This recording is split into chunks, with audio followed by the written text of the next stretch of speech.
Bonjour à tous, j'espère que vous allez bien en ce jeudi. Alors aujourd'hui donc c'est jeudi, donc ça veut dire story time. Et on va parler écriture cette fois-ci. Et surtout restez bien jusqu'au bout de cette vidéo car j'ai une petite surprise, entre guillemets, qui dure à peu près quand même 4 minutes. Allez, c'est parti pour ce vlog numéro 11. Alors par quoi commencer? L'écriture c'est une de mes passions que j'ai depuis très longtemps. Je crois que le premier texte que j'ai écrit, c'était avec des amis au primaire. Je devais être en CM1 peut-être, je sais plus. Ça s'appelait Il y en a marre des devoirs. Après ça, c'est surtout au collège où j'ai commencé à écrire davantage. Je crois en cinquième. Quelque chose sur les marques, ça c'était un des premiers textes. Et puis progressivement, c'est devenu une habitude. J'écrivais de plus en plus.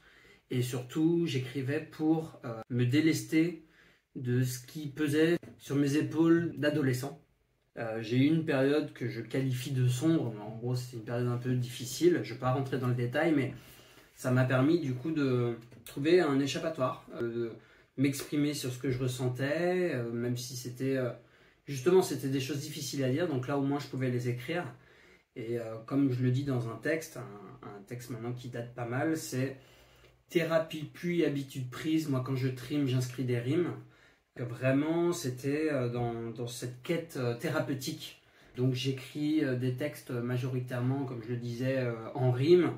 Je fais surtout des rimes croisées, les rimes suivies assez peu et des rimes embrassées quasiment jamais. Ça, c'est peut-être technique pour certains, mais bon, peu importe. Il faut savoir que mon père écrit également des textes, mais vraiment rarement. Mon frère a également écrit des nouvelles à un moment, quand il était étudiant. Des petites nouvelles très très bien écrites. Et puis malheureusement, il a lâché l'affaire après. Et moi, j'ai continué. Et après cette période, quand ça allait mieux, bah, j'ai continué. Mais forcément, les thématiques étaient différentes. Et maintenant, concrètement, j'écris vraiment beaucoup plus pour Isabelle, c'est beaucoup plus autour de l'amour. C'est d'ailleurs des textes que je ne partage pas forcément, je les donne à Isabelle, mais c'est tout.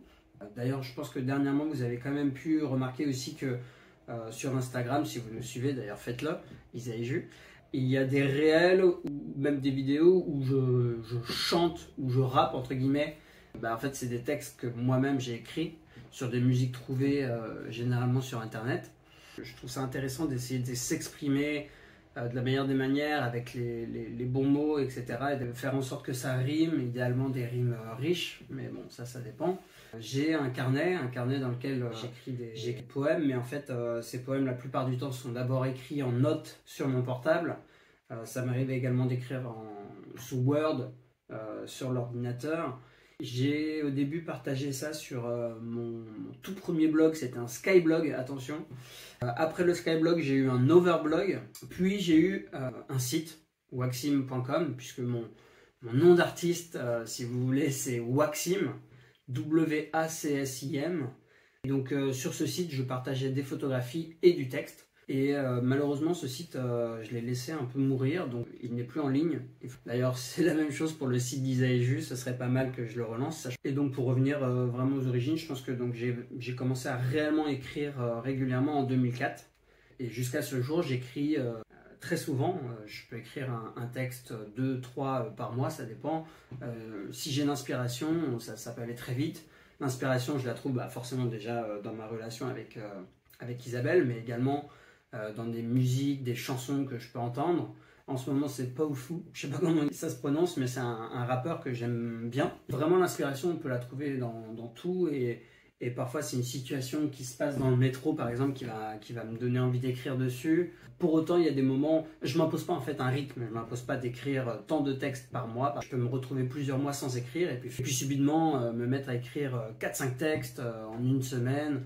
Et dernièrement, c'est plus récent, j'essaie d'écrire sur des musiques libres de droit, qui permet d'avoir une vraie mélodie, ça permet d'avoir un rythme déjà défini. Donc après, moi, je fais en sorte que le texte correspond à ce rythme.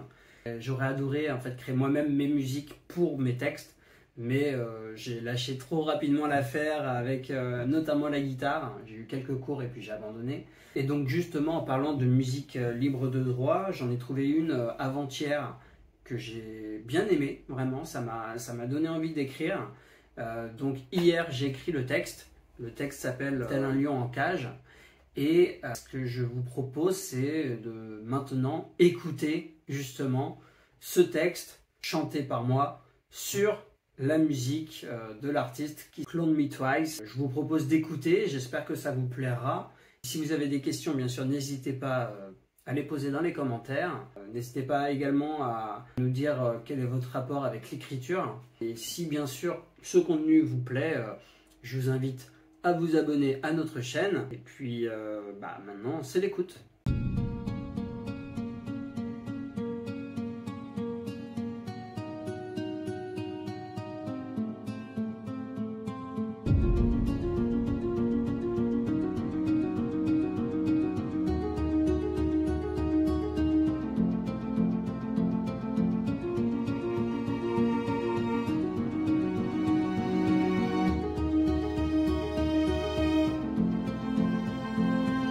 Vivement le jour où vous rentrerez, ô mes deux amours, ma femme, mon bébé. Je tourne chez nous en rond et j'enrage, l'impression d'être fou tel un lion en cage. Tout mon quotidien est bouleversé et ne rime à rien car non partagé. Vous me manquez tant, je vous aime si fort, c'en est indécent pour ce cinéma. J'ai bien essayé d'occuper mes jours, j'ai même commencé à vlogger ce pour changer mes idées. Et ça marche un peu, à filmer, monter, il y a du mieux. Pour autant les soirs, quand je rentre seul, il y a des idées noires qui franchissent le seuil. Je redeviens triste et je reste au lit, je suis pessimiste sans vous mes chéris.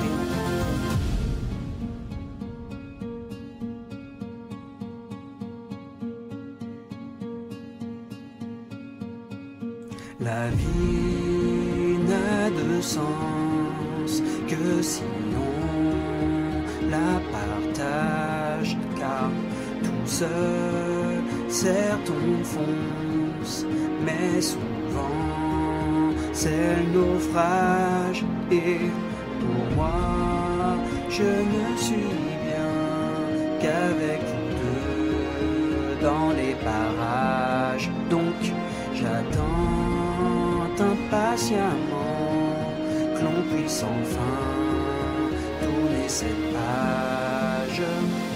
Vivement le jour où vous rentrerez, ô mes deux amours, ma femme, mon bébé. Je tourne chez nous en rond et j'enrage, l'impression d'être fou tel un lion en cage. Vivement le jour où vous rentrerez, ô mes deux amours, ma femme, mon bébé. Je tourne chez nous en rond et j'enrage, l'impression d'être fou tel un lion en cage.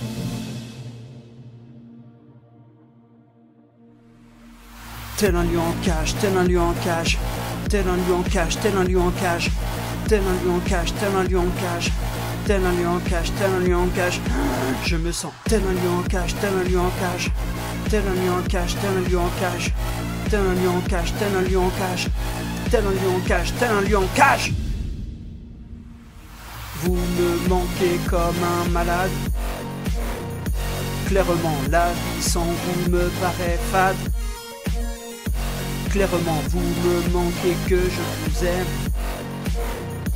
Clairement, vous me manquez douce poème. Clairement, vous me manquez, je me répète. Clairement, vous me manquez, mais c'est un fait. Clairement, vous me manquez, ma femme, mon fils. Clairement, vivement le jour qu'on se réunisse. Clairement.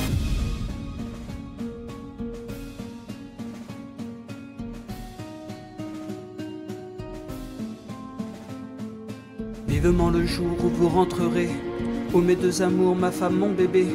Je tourne chez nous en rond et j'enrage, l'impression d'être fou tel un lion en cage. Vivement le jour où vous rentrerez, ô mes deux amours, ma femme, mon bébé.